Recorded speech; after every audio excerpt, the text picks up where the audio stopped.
دم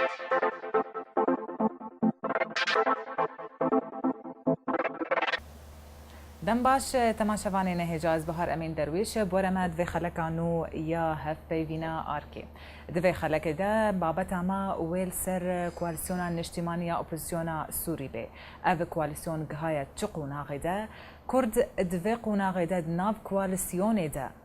rewşa we çawa ye, çi dixwazin û wê çi bikin ji bo paşa roja xwe.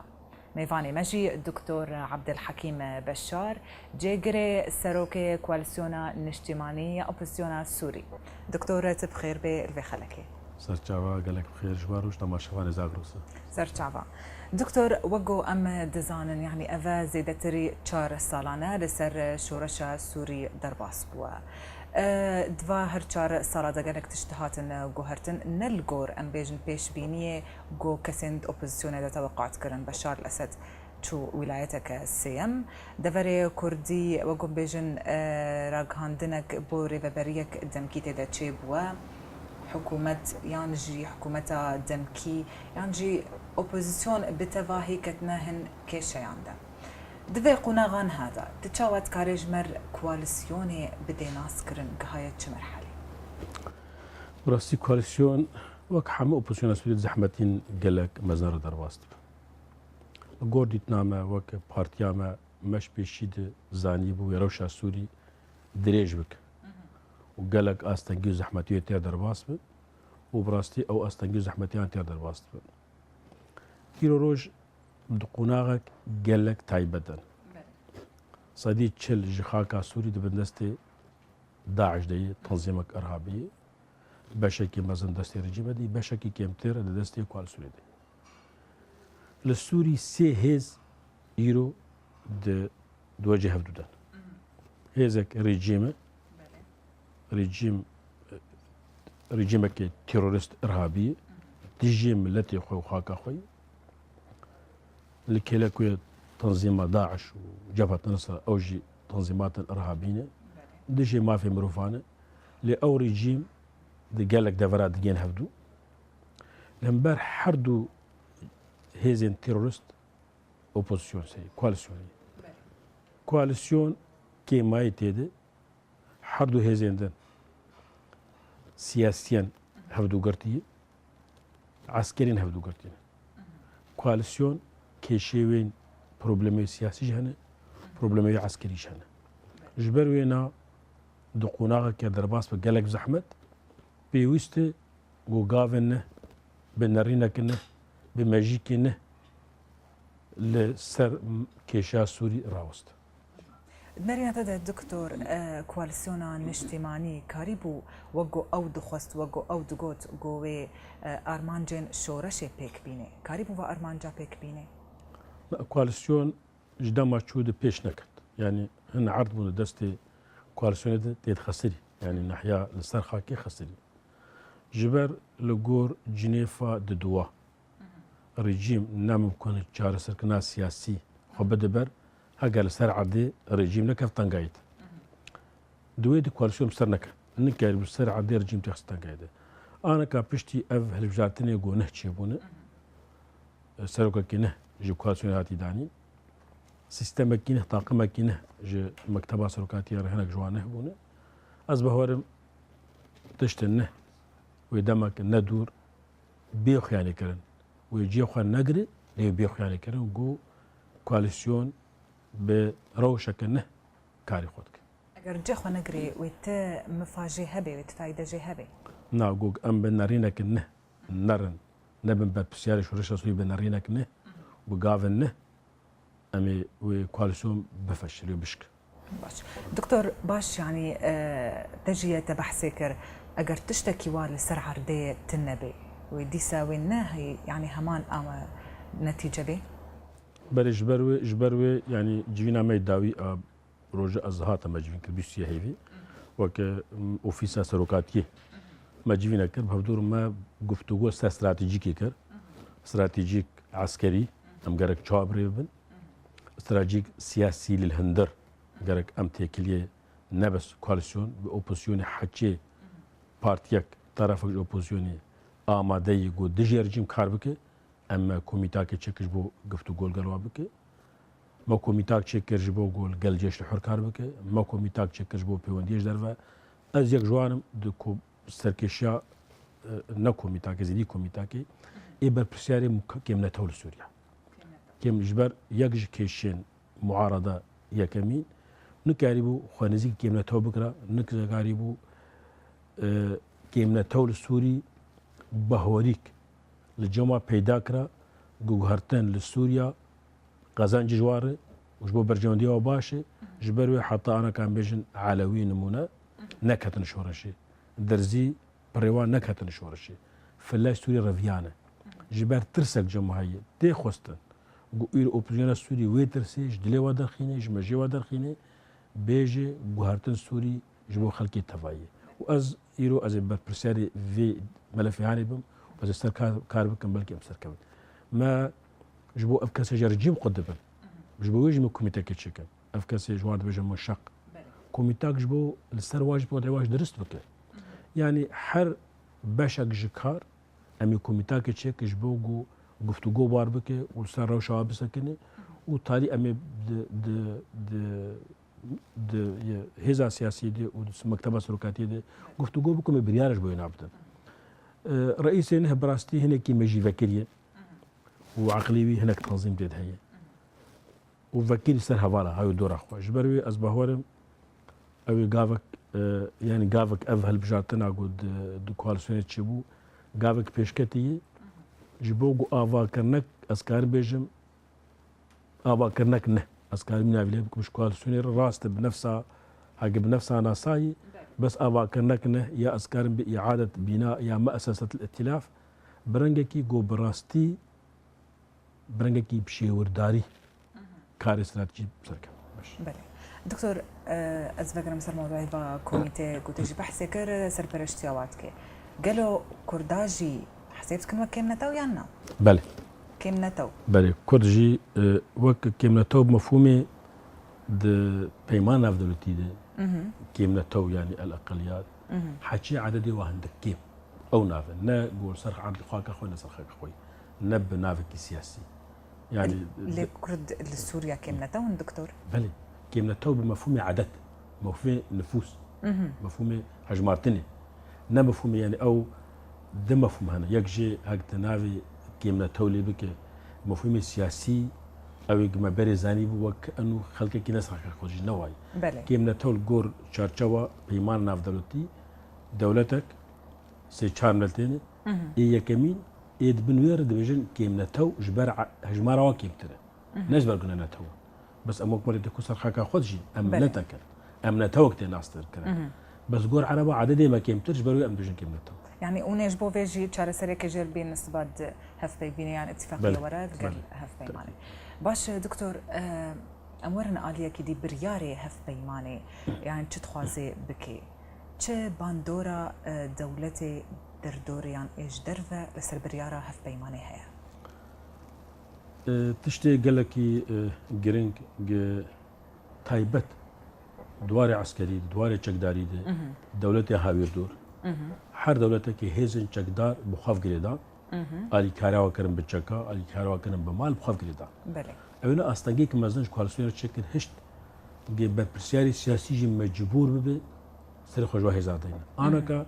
ما بريارك استندي جرك امبيجن او مفهوم قرار مستقل دي نماي بله لنابجي ام ريموت كنترول بدس خلقي خد ديفي الجمع برجونديا السوري بله خلقي سوريا كمين بي لي مرا ودوستين سوريا ديفي برجوندي تركيج ام لبنان برجوندي اوروبا برجوندي امريكا جملان دي برجوندي ماغشا لدفركي بيجين هفدو لي ايا كمين برجوندي ملتي سوري برجونديا شورشي برجونديا غورتني بكان ديمقراطيه ديفي ام خنا خدسي خلقيه دو او ملغور برجوندي خمشي اواج ما بريار ديستندي ام سر بخوا كار بك جبرويجي از كار فينا اشكره بك قالك دولتها قفتو جو مركر ونامج مرساني مسج مرشاندن جبوغو اف حكومتها سوري دمكي قالك بميني لما بريار داغو اف نمين جبال مديد وقت برجوندي سوريا اف حكومت نكاري بخدمتها جو جيتي خسر بك بله لا سياسات ولا خدمات. بله بري اف جفينا داوية يا هف بيماني امبيجن هين وقت جربة سروكي هف بيماني بو سردانا قالك ولاتا كريك جواجي هرما كردستاني بو يعني اف سردان بو تشبون يعني علاقتي واب تشتي داوية تشي ود هف بيماني زهيا نا جربة براستي سر مستوى دولي تفقرك باشكر يعني امريكا بريطانيا فرنسا سعوديه قطر الامارات لأو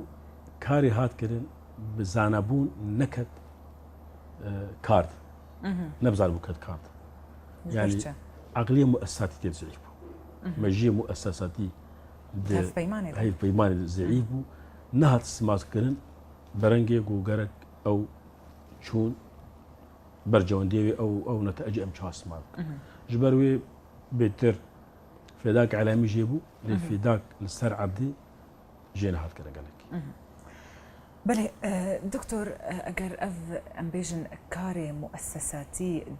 د كواليسيوني د كيم بو يعني حتى هاجي كيما باش علاقتها في بهالوش عندنا حكومة ادم كي هي نا او كواليسيون في سيستم يعني خاصة سروكي بينا يا بريف دبي يا بريف نعم جبر الجور الدستور كواليسيوني كيفن يعني سروك صلاحيات داموني جلكي برفره انا كأم دستورك نهداتيني جينك بيشتي عادي تشي بما دستور كواليسيوني بقهر وهناك صلاحيات رئيس كيم وصلاحيات هيزندن او دزجهندن فربكن جبوق كاري مؤسساتي بريفها هلوشتنا حكومتي حرنك جبوا برجون دينا اما جبو كردا دتشت بسبب ام تجي حكومتي داك يك يعني ما جسروك حكومة البري دموني ما واني استجواب على مش ما واني وك برسيا مجر قوت تيكليه بمردك وك بعسيا تو كردا داتيني دجي برسيا نالغورما دفيت الناس بكت شركة انجمان شمالي كردية مع ركمة حكومتي هي برسيا دفي ام نافي عبدنتا لما خابن تو خودك او يجب امانك ياد دو ازبيش ممكن نمونه ده وزارتها حر وزارتك جي مديرياتي بها ام بيج محافظه حسجا ده مديرياتها يك تابعي وزاره الداخليه يك تابعي وزاره المواصلات يك تابعي وزاره التربيه وزاره الصحه جوا ده مديره يك تنج كرتني اذا جبو مساله كردي نقلكي دانوستندي مر نلقوا المب اجبرتش يعني سدام جوابه يعني قالك جارة اف هن عقليتين شوفيني درت كيفن السرو ام دبين البيج انت ما في كرداتنا يا اجبو دولتك انه أصدق هوتكم يعني سبب سلوك حكومتي ولا كسيدنا يا دوا براستي جو ام دجي دركتن يعني ام صار مسلمان واحترام مج حمد طقوسي رمضان ليه دي ام ناس سوريا مسلمان هنا فلاح هنا يزيدي هنا مذهب انتهى بلى ام لسوريا وك انجمار شمالي كنت ام دولتك علماني تخواص هقا علماني نبي دولتك مدنيه تخواص فرمان اقدر خستبو ناب كاست وقتي روجيد المكاتب وخنا تشايب وخنا دي خلق بروجي بالمكاتب وخد دوام دي ساعات كيم كرن لديفيد دري خلق تفتيش تكرن شنتي واكا اف يا كاكا كات شيبتر هي كنت من التورا بوران ام دولتك مدنيه تخواص باش تشما سرسايد افكارنا كنت تشما جبو جنا في الافشانك جبو عيد فصح تشما تلك يعني تشما تفيت تمزي تشك جبو ما افتهم زام دجينا جبرونا وحطش ام دجي دركتن ودنجي كرداجي د هالبجارتني كواليسيوني ولا بجارتني حكومتي دي دنجي كردا او لكب سكن او بسرك جبر اندري كواليسيوني برنجكي هاتي افاكرن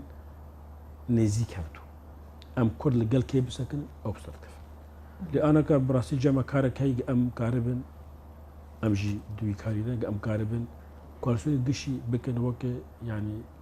كارك ديمقراطي للأعباب كان أم نهش بيلن وكتلة كارك ديمقراطي لإلا أنجمان شمالي كردي إما وضع ما درس باشنا يعني دكتور أشتفهمت كم هبونا كردا دكوالسوني دا بوا وك هبونا كتلك وباندورت كي نباندور تيل سركرن باندورا سركيم ام بادونك جبر انا كحكومه عنه ولا شكرا هاجا مسر ارينك مسرناك جبروي دا خوازيه ما كلدا امش طبعا دا خوازيه معقول ولا معقول امش مستحيل مقارنه دا خوازيه ما كلدا بسر كفتي دا خوازيه مسرناك ارينك مسرناك حكومه وني دا خوازات بكن في حكومتان ودا والله ازفين بهنج وقتي بير جبر ما هو كفال ام دور 11 فال انا ما دور قفتو قوت كان بله ما بدور وديالوج جي ام تشي مخازن لا وخاصه ما اشتي حتى وقتي بيت امش كنت دكتور امي كسكي كردي ببين ان اخوا هل بجيرج بو حكومتها جبو سركاتي نا بس جبو وزارتي زيدي وزارة جبو سركاتي ما هو كفاله في دور قفتو كر براسي وك بربسياري كرد انجماني دي موجود جي وك روشا سوري بيشاروج دفي يا رئيس الجمهورية رئيس وزراء مرة يعني يا سروكي كواليسيوني يا سروكي حكومتي يقرأ مرة لي إيرو روشا سوري تقدر باستو يعني سروكي حكومتي تشتكي بلد نكاربك يعني جبر ويجي ويكي كرد بقول بسرنا كبي نافي كرداد ناف سوريا الجيش بشك بله ام نافي ام تكفن دفركي جنبي بشوت بله براس جبروي ما قلت امينا ناخذ بتشند بخواص بله بله دكتور امي بردوام بكن تماشباني نهجا امي هرن ناف برك بتشوك وامي فجرن بردوام بكن هفبينا خوا دقال دكتور عبد الحكيم بشار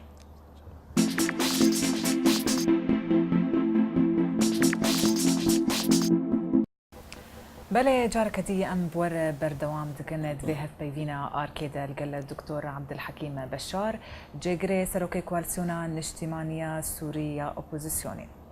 دكتور ما بحثا ويك يذكر ام قهابونا هبونا كرداد ناف هف بي مانيدا يعني بشتي جار صلاح تانا هاجي كردا نرينا خوا لسر هف بي ماني نقهرتيا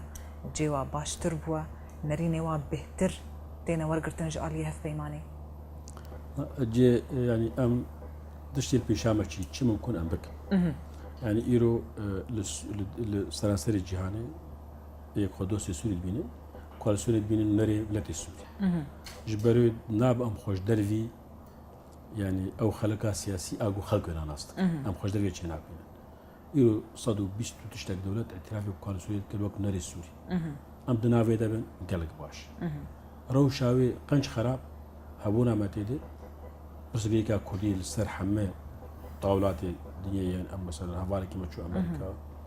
ادرس كوسو تشو فرنسا بسول كيف فرنسيين ورشتين ام تشو بريطانيا وزير خارجيه امريكي بريطانيا فرنسي ايطاليا يعني تم هبونا كردا د د د مجتمع دولي دي هي السروينا او تشتكي بوما قال كي باش بس كيكا كردي تم سراسري جهاني تي بحث كر يا دوا د ناف عربات قالك دوست ما تشدون نرينا واحد تيغورتن تشتيغو ايرو ام كانوا قفتو غوبكن بعربار برد سالا نمكن قبول كبال تغو دارك نمكن قبول تغو دارك ايرو درغفتو غوت كاتشي بوسوليا باشا بله دواري هالبجارتني ديجي روشا ما دري كوالسوني دي ام 11 هفان براستي و سي خورتي كوردي جانش دري انجماني ام بفدور ام هفدو قرتيني اوجي هيزك دو كردا د طرف نكار بسركه الا جو كرد كيلك بسركه بله جبروي ما قبول كم كثيرا ما قلت ام في شريك شريك بن ام رئيس كواليسيون كيدي هاجنرنا بتيد ان موافقون ام قبولناك تشتي جوبو ما قش بشركاتك يعني ده زيدن خاصه روشا درباسبو مثلا بيجم امين عاب جيب السكرتير جنرال اي كواليسيوني وانا وكيل داني ما قبول لك ما قلت في ابو اما قلت ابسك بله ما دنجي خدي ابسك يك زراعينا في دكتور صحه حريريه جبروي يعني ام انك بلكي بعادات نا ايبر لكن رولا ما رولا كي جلكي جرينجي شركي وتشبه ما درباس طابه بله د كواليسيون ديجي ود حكومه تيجي از بما درباس طابه معناه الا حدش امبكن ليه تشتي مزن استراتيجي ام كارن رولا كي جرينتي ديسو ام كارن نارينا خو بسرخين بله واش بما مهم يعني افسيت تشتكجي ناف دولتي رولا كردا تشي دبي بله يكجي دانوستن كوالسيونير دوست مج عربا تشي بعرب خليجك متكن تشتي ما قبول كجبوت كلك واب سكنه يديد مثلا يا سياجي ام براسيرو لك سكيب جبر وينا جمار جرينجو ام دفي مسليت بردوام بكن تشيكي ماي هبن امالي كابن واكي مايا هيدي كيم بكن حتى قصلوا يقناع بله دكتور امورنا جاليه روشيجي والي كاريه بريه دمكي كواليسيون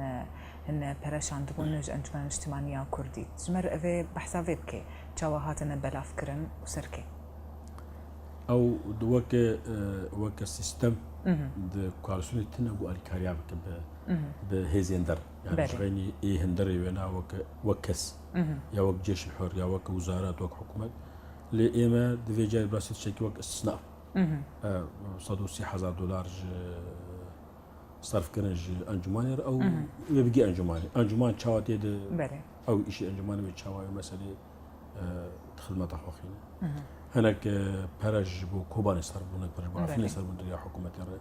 يعني هيدي مسألة كردي ام دخل بازار هذا نبازار دخل برجواندية حكومة ائتلافي بخورتي هدي بله دكتور از بحثا فيجي بكم دخوازم بلاني كردات بيش روجي دا دناب هف بيماني دا ويتشبن وقالوا بلاني وجي درفي هف بيماني هيا وكتلك كردي مش درفي دا حتى روجي روتيني بس هندر هي بيماني دا ام برزقليكا كردي هيدي دي بيش خينا ناريني خوا ام قشي قوي يعني انا تشتي قدنا مو بالسوني دا جيجي هيوني ماي رنگي آواقنا سوريا نه او دين سوريا نه سيستمي دبجن سنتراليزيشن او لا مركزيه اداري ان بجن دولتك اتحادي او سركي مواد جي جهبوني معي لاسبه ورم اما يشتيخ نكفتوغو ازنابجم فاروجا وفاما لي ببين فرصتك مناسبه اما تيخ نكفتوغو اما لي فغارك تشيكن دي تافايا روشا سوريدي اسبه ورم اف مساله جي بلكي هاگ تاليافي سال نرسري سالا ورم ممكن ايدي بري هيزن سوريا قبول كرك سوريا دولتك اتحادي بفدرالي او تشتي سركي انا الجماعي يقول ابسر كار بكن ام هيز بهيز بوار اصبح صاحبكم هفالي مجوانه هيز بهيز خلق بخلق كاس بكاس ابي يقول رولك كوالسيون هي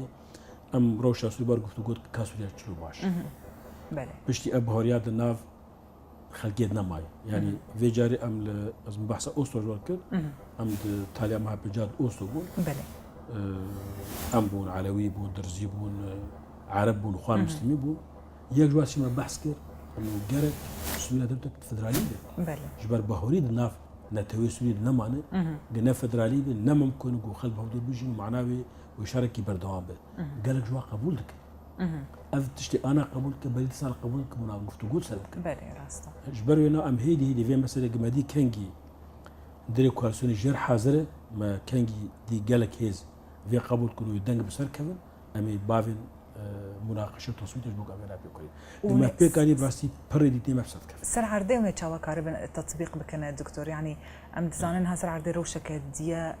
يعني نوك جبني نوك تشتي سياسي ايجو اون بريفت بن جدرفا تشج اليه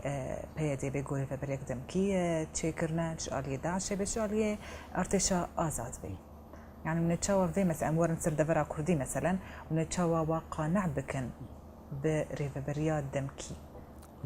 تشتي كان بيجن تشن سياسيين او تطبيقاوي تشتي هرنا ريجيمي ودستور سوريا نهله وقت تشاوا كردستان عراقي فدرالي دستور عراق تثبيت كر ام فين فاتشتا دستور دي بيكو دستور هين بلاني هف بيماني للسر السيناريو هل وش عندنا رجيم اسد بل حتى في كيليكي او سيناريو كمين دي في اسد هر سياسيين در لي حتى رجعيرو بريارا ما قالك سياسيين هر ليش بو سياسيين قهر دي في ناحيه عادي تشك ام قال كي ريلاتان بكن ام وزعي بكن ام قرطبن حتى قبول بك ولا حتى اسد قرطبه قبول لك قهر الناحيه السياسيه بله مسار بريا دمكي براستي اما امد بينن درك مازنتي كرد كدي لروشا كردي لبرجونديه كردا كدي استراتيجيه كردا كدي بله جبر امد بينن هرمكي كردي لكردستان سوريا هي نافي كردستان سوريا قالك ام برياري بدن انه ام وك كردستان سوريا ام فدرالي بالدولتان هر تخوازن لي ام وي فدرالي تشابري ببن او جا ايش كدن او انا كا برزقيكا كردي خستي چرچوكي اداري بله برزقيكا كل سياسي لا اداري أبي داري برش حفتي سي حفتي شهرات هنا بله نافي بعربي إدارة محلية بكردي خاصة ديمقراطية بله جبروا قطع وتشتكي كرداتي تلي بله بله زور سپاس دکتر عبدالحکیم بشار تمر آمده بود و هف بیوینه ده دکتر عبدالحکیم بشار جگری سروک کوالسیونا نشتیمانی هم گلک سپاسیاویت کن تماشاوان هجا هر وها سپاسیاوت کن و قدر کردن و بو و خلک هف بیوینه آرکی اف پروگرام و برا بردوام به هر تم هر جاره جی مهوانکی دن مهوانکی گرنگ و بابتک گرنگ من مرا هر تم